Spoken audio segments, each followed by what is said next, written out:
Linkage feels good there. Yeah. Goes into the gears nice.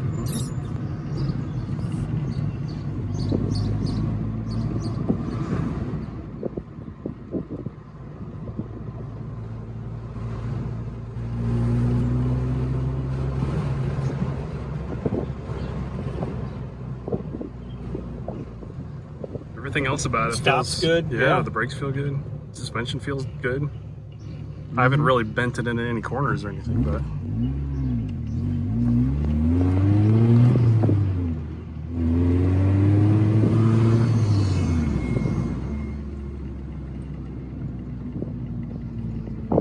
I know I don't sound any different than some of these other punks that drive through here. it's true.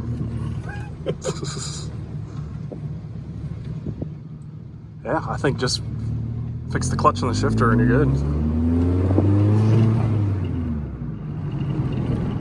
Yeah, I feel that. Until it engages, it's a little shaky. Yeah.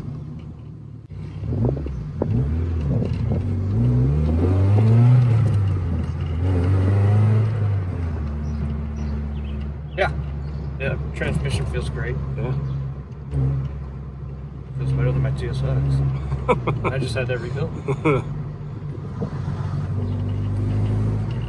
That was fifth.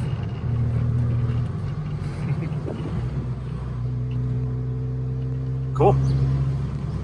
Okay, first time under the Civic. First thoughts, it's still pretty clean. Still clean. I can see a little bit of oil. Yeah. Oil leaks on a Honda, an old Honda. Hey, at least it'll keep it from rusting. I don't know what you're talking about. Yeah.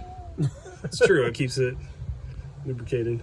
So I'd want to give it a nice clean under here and then see the oil, and then you can see where the oil's coming from. Right. Because now it's been doing whatever for so long. Like right now, it's actively leaking. There's an active drip off this exhaust pipe right here from something. Lower ball joints. Hi. Lower ball joints, probably. Yeah. At least getting replaced. Could be, yeah. Yeah, there's a lot of oil getting sprayed around. So the seller said for sure the oil pump he thought was leaking.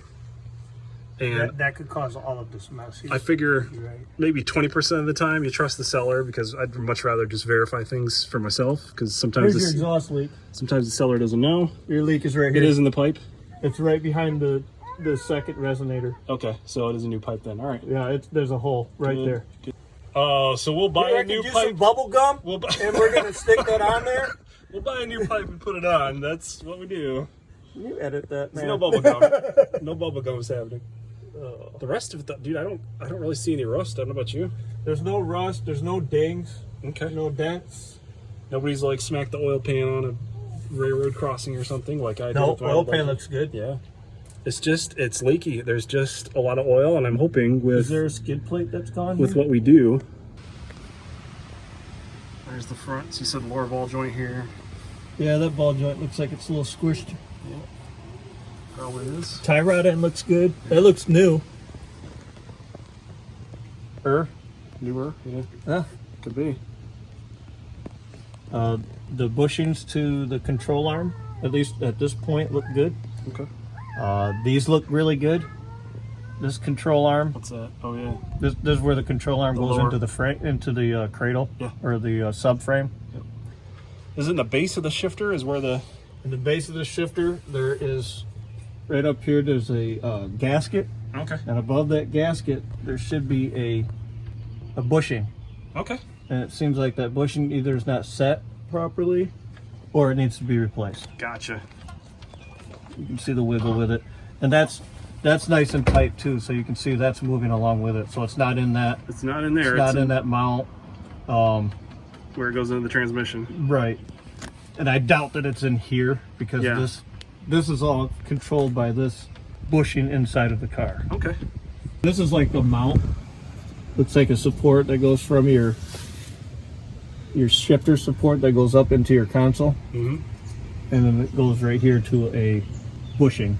Okay. So it gives you, so it's not like all rigid. When you are switching gears, it'll kind of give you a little bit of cushion. Yeah. Cool. Makes sense.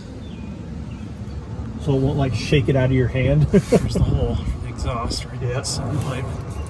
But the rest of this is so clean. Yeah, this is really nice. I like it. And I like the simplicity of this shifter, dude. Yeah. That's really, the cable is cool and all, but even the NSX, which is as old as my Legend, the beginning, still has a cable. It does not have shift rods. So this is one of the, and this is a 2000, so they were still using shift rods. And this bushing up here is new. It looks new. So this is probably what he replaced. It's right, it's to the base of the mount of this, it's like the bracket to your shift rod that goes up inside. There's like a, it's like a mounting bracket where your shift rod comes down. Okay. And then you got your support that goes all the way here to your transmission. Wow. First look underneath the valve cover of this engine has almost 93,000 miles on it. Look how clean that is. That's incredibly clean. Somebody really took care of this thing, changed the oil a lot, because I don't see any evidence of the discoloration that happens when you don't change your oil often enough, and this starts to get kind of that gold tinge to it, all the aluminum parts. So this is crazy clean. I cannot believe this. Wow. We got ourselves a keeper here.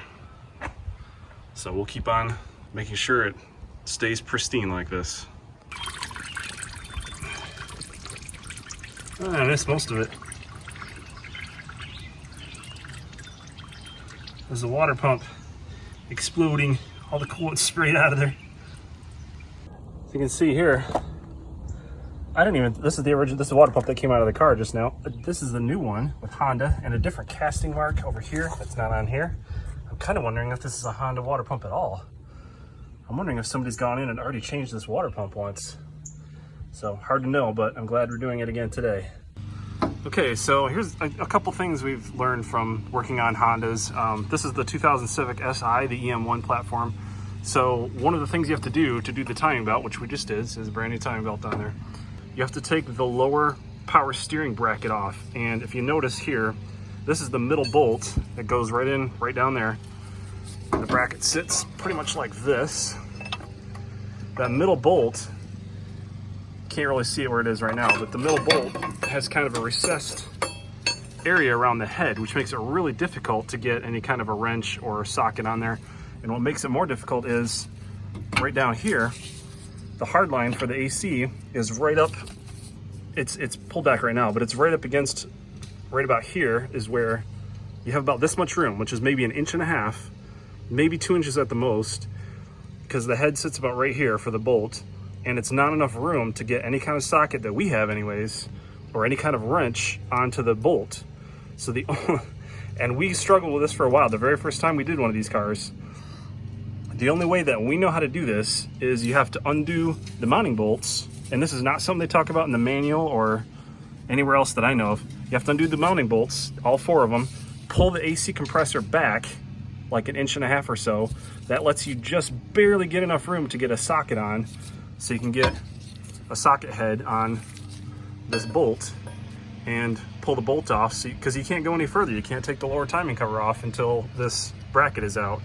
So that's the only way we found to do that, is to get at the bolt. You have to pull the bolts, you have to loosen the bolts quite a bit you don't have to take them all the way off, but you have to loosen this AC compressor. And if you see here, I'm pulling on it, you can pull it back just enough to get a socket barely on the head of the bolt and get the bolt out, because you can't put a wrench on there because it'll kind of sit right at the very edge of the bolt and then round off, and yeah, it's kind of a nightmare. So the only way we know how to do this is loosen up the AC compressor, and that'll let you get a socket in there just enough to loosen the bolt and take the bracket off.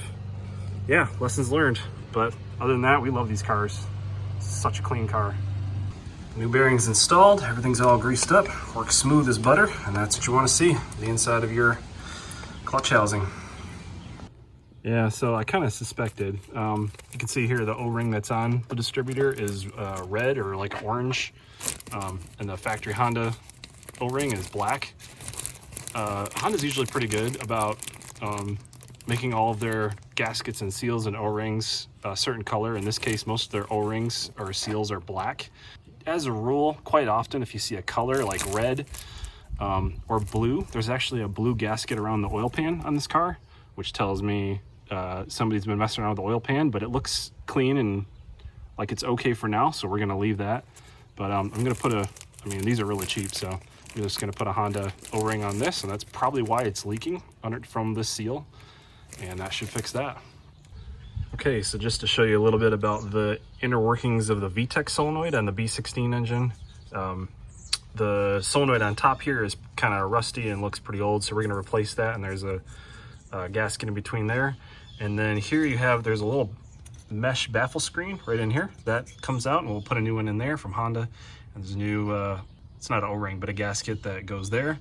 That doesn't look very factory, so I think we're going to replace that because I don't know what on earth that is, but going to try and stick to all Honda if we can here.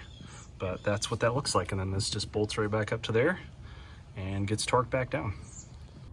Okay, so if you recall our extremely loose shifter issue, I think we found the problem, and that's this right here. So this is the bottom of the shifter arm, and as you can see, yeah, that's pretty well shredded. So we have a brand new one from Honda, and we're gonna take this thing out and put the new bushing in there, and then this shift lever and the shifter arm where they meet will be much more stable, because that's kind of ridiculous. So, all right, we'll take these two bolts out and get this replaced and greatly improved. And this is how it looks with all brand new Honda parts. So this is the shifter arm, and once you kind of work these parts over past the bottom of the shift linkage here, or the bottom of the shifter arm where the pivot is, there's a plastic piece that fits inside this barrel looking piece of the rubber, and the plastic fits inside of the rubber.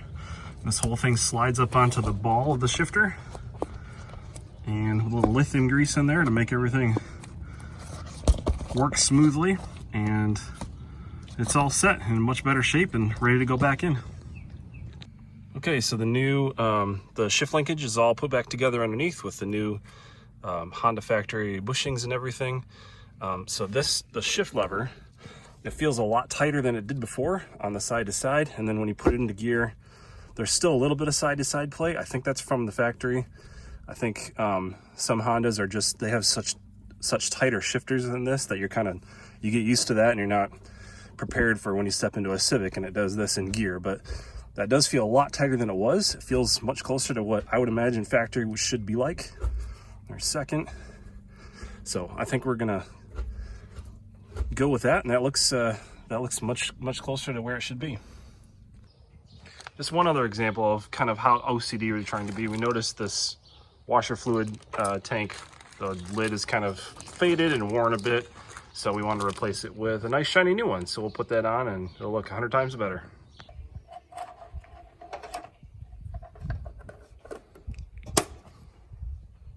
Much better. So one of the body panels we wanted to replace, in addition to getting the bumpers resprayed, was this rear license plate holder.